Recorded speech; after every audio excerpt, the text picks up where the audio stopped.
Ursa క్లస్టర్కి కూడా వాళ్ళ employment వాళ్ళ కంపెనీని హైదరాబాద్లో రిజిస్టర్ చేసుకున్నామంటే జరిగింది. కానీ దానికి ఏబీ కంపెనీ వచ్చేసి యుఎస్లో ఉంది వాళ్ళకి.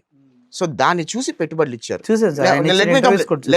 Let me complete everything complete చేయనండి.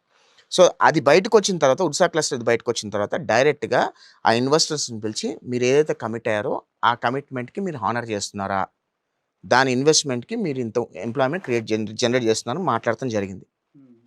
వాళ్ళకి ఇచ్చిన టైం లైన్లో ఒకవేళ వాళ్ళు కనుక ఆ ఎంప్లాయ్మెంట్ కనుక జనరేట్ చేయకపోయినా, ఆ బిల్డ్ చేయకపోయినా ఆ భూములు ప్రభుత్వం తీసుకెళ్ళిపోతుంది. ఓకే, దానిలో ఎటువంటి లాజిక్ ఏం లేదు. వాళ్ళకేం అమ్మేలా భూములు, వాళ్ళకి లీజ్కి ఇచ్చారు భూములు. ఓకే, 99 సంవత్సరాలు లీజ్కి ఇచ్చారు. అదే అంటున్నాను, 99 years లీజ్కి ఇచ్చారు, 60 years లీజ్కి ఇచ్చారు. ఒకసారి ఆ కమిట్మెంట్ ఏంటి, 6 years టర్మ్ కమిట్మెంట్ ఉంది వాళ్ళకి. 6 years టర్మ్లో ఎంప్లాయ్మెంట్ జనరేట్ చేయాలి. ఒకవేళ ఎంప్లాయ్మెంట్ జనరేట్ చేయకపోతే ప్రభుత్వం భూములు లాగేసుకుంటుంది.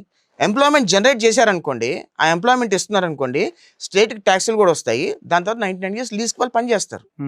How is it wrong?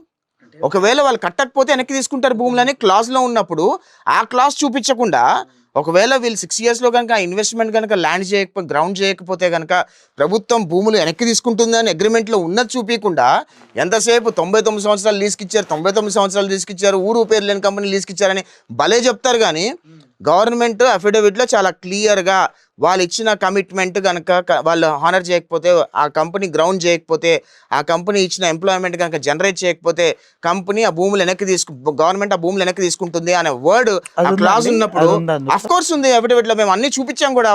I will send you can play it later. Definitely will do it. మంచి పని.